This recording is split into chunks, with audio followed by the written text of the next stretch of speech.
네, 지금 맨델스존의 교향곡 제3번 스코틀랜드가 음악이 흘러나오고 있습니다. 이번 시간에는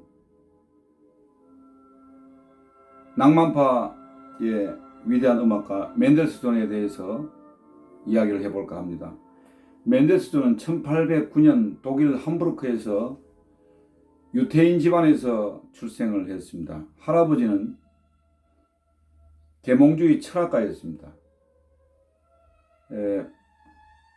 모제스 맨델스존이라고 하는데 당시 유명했다고 합니다. 아버지는 은행가였습니다. 어머니는 아마추어 음악가로서 영문학, 이탈리아 문학 해서 이 문학을 연구하는 아주 지적 여성이었다고 합니다.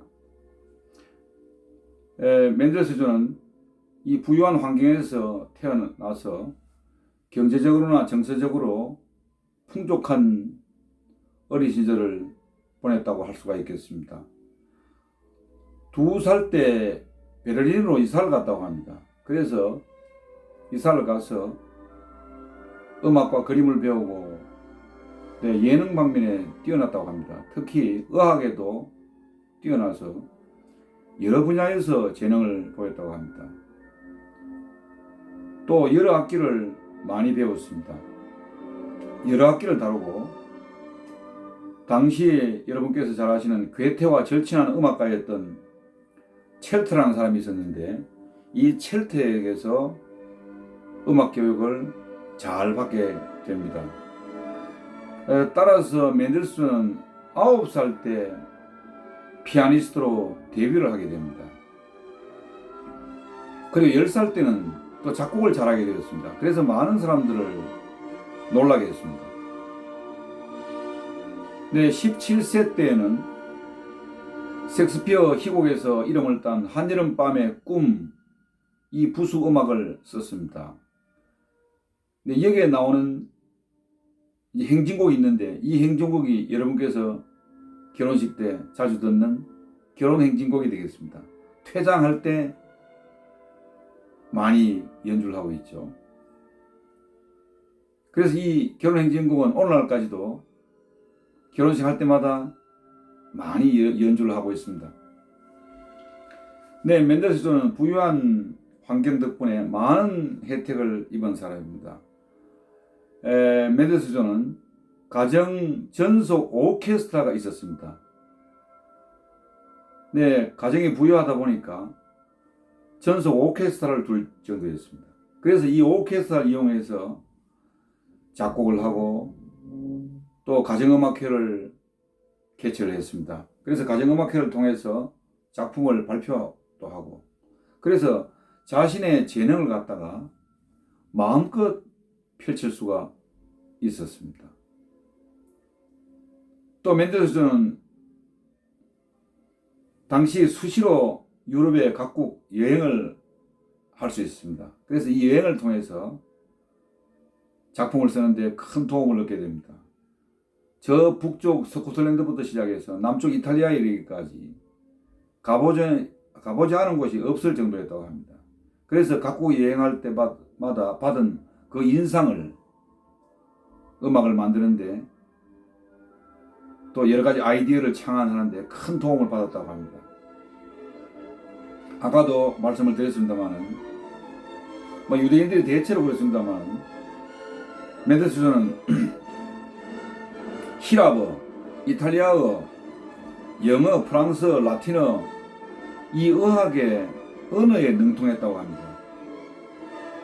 그리고 수채화 풍경하는 그 솜씨가 아마추어를 능가할 정도였다고 하며 아주 수준급이었다고 합니다. 지금도 책에 보면은 그 맨델스존이 그린 그 수채화가 풍경화가 나와 있습니다. 상당히 참 유명한 화가 정도로 그렇게 그림을 그린 것을 볼 수가 있습니다. 특히 맨델스존 가정의 그 음악회를 통해서 베를린 지식인들과의 교제를 통해서 그의 교양을 폭넓게 쌓을 수가 있었습니다. 멘델스존은 폭넓은 교양과 잘 다듬어진 감성으로 인해서 많은 도움을 받고 고전파와 낭만파를 잇는 다리 역할을 하게 됩니다. 사실 멘델스존이 살고 있었을 그 당시에는 낭만주의가 성행하던 시기였습니다. 시대적으로 봐서. 그렇지만 모차르트 등 고전파 음악에 멘델스존은 깊이 빠졌다고 합니다. 그래서 그의 작품을 이렇게 들어보면 대개 고전주의 전통에 뿌리를 둔 단정하고 명쾌한 그런 그 형식을 엿볼 수가 있습니다. 특히 멘델스존은 음악의 아버지라고 할 수 있는 바흐를 부활시킨 사람으로서 굉장히 유명합니다. 멘델스존은 하마터면은 영영 잊혀질 뻔했던 바흐를 발굴하여 세상에 소개한 사람으로 유명합니다. 이 멘델스존 부부가 어느 날 고기를 사러 푸주간에 갔다가 어떤 여자 손님이 고기 사는 모습을 보게 됩니다. 그런데 고기를 사는데 푸주간 주인이 고기를 싸려는 순간 문득 그 포장지 다발을 본 멘델스존은 너무나 놀라서 심장이 멎을 듯 했다고 했습니다. 왜냐하면 너무 오래돼서 누렇게 변한 그 종이에 쓰인 글씨는 요한 세바스티안 바흐 작 마테가 전한 복음서에 의한 예수 그리스도의 순환곡이라고 적혀 있었습니다. 악보였다는 거죠. 오래전 자기 집에서 열린 음악회에서 음악 모임에서 마테 순환곡을 연습한 적이 있었던 멘델스존은 한눈에 이 진귀한 악보를 알아보았습니다. 100년 동안이나 묻혀있던 이 곡을 세상 사람들에게 드디어 연주를 하였습니다. 바흐를 소개한 것입니다. 이로 인해 멘델스존은 유능한 지휘자로 알려지게 되었습니다. 그리고 바흐의 음악은 대중성을 띠고 연주를 할 수 있게 되었습니다.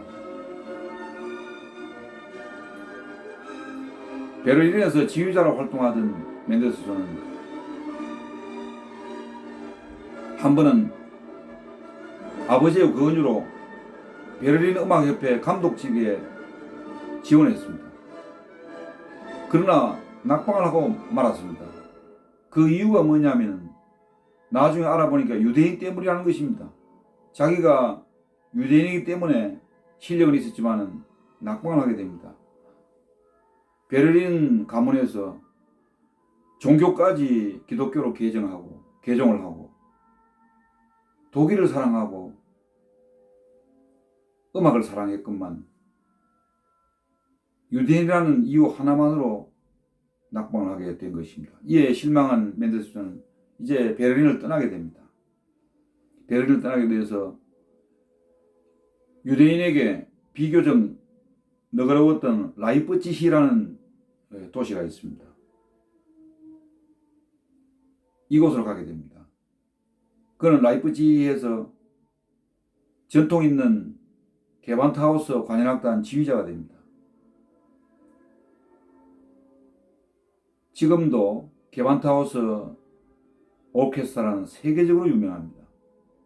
그래서 이 멘델스존을 통해서 그의 뛰어난 능력으로 인해서 라이프치히를 일약 유럽 음악의 중심지로 끌어올리게 됩니다. 지금도 라이프치히 게반트하우스 관현악단의 그 명성은 대단하다고 볼 수가 있겠습니다.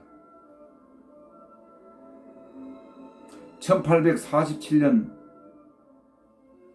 멘델스존은 평생 사이좋게 지내던 유일한 누이가 사망했다는 소식을 듣고 엄청난 비극을 맛보게 됩니다.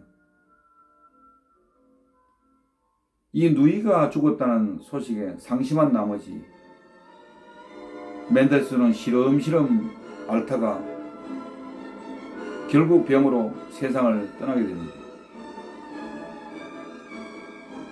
그의 나이 겨우 38세였습니다. 뭐 지금으로 쳐도 38세 같으면 뭐 청년이 아니겠습니까? 아주 이른 나이에 세상을 떠나게 되었습니다. 네, 가정적으로 부유했기 때문에 멘델스존은 평생 고생을 모르고 살았습니다. 그래서 이 고생을 모르고 산 멘델스존은 세상을 보는 시각이 매우 긍정적이었습니다. 그래서 이러한 긍정적인 이 생각들이 음악에 나타나게 되었습니다. 일단 멘델스존은 밝고 경쾌한 분위기를 자아내게 됩니다. 그래서 또 이 고전을 좋아하기 때문에 기존의 질서나 형식에 반항하지 않고 그대로 따르는 보수적인 경향을 띠는 그러한 작곡가라고 볼 수가 있겠습니다. 네, 지금 교향곡 3번 스코틀랜드 흘러나오는데요. 또 멘델스존의 교향곡 중에서 이탈리아가 많이 알려져 있습니다. 네. 그래서 이런 교향곡을 한번 들어보시고 또 결혼식 때마다 또 결혼 행진곡을 듣습니다만 또 연주도 합니다만 저는 그 평소에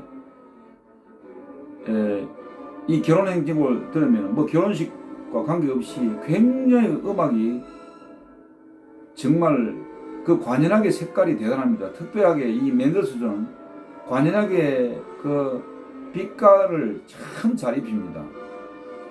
그래서 이 결혼행진곡을 들어보면 아주 힘이 나고 명랑하고 기분이 굉장히 좋아집니다.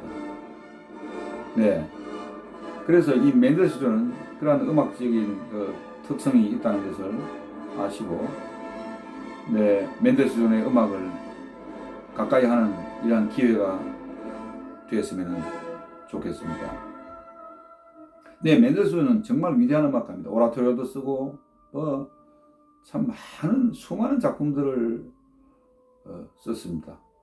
네, 오늘은 낭만파의 위대한 작곡가 멘델스존에 대해서 이야기를 드렸습니다.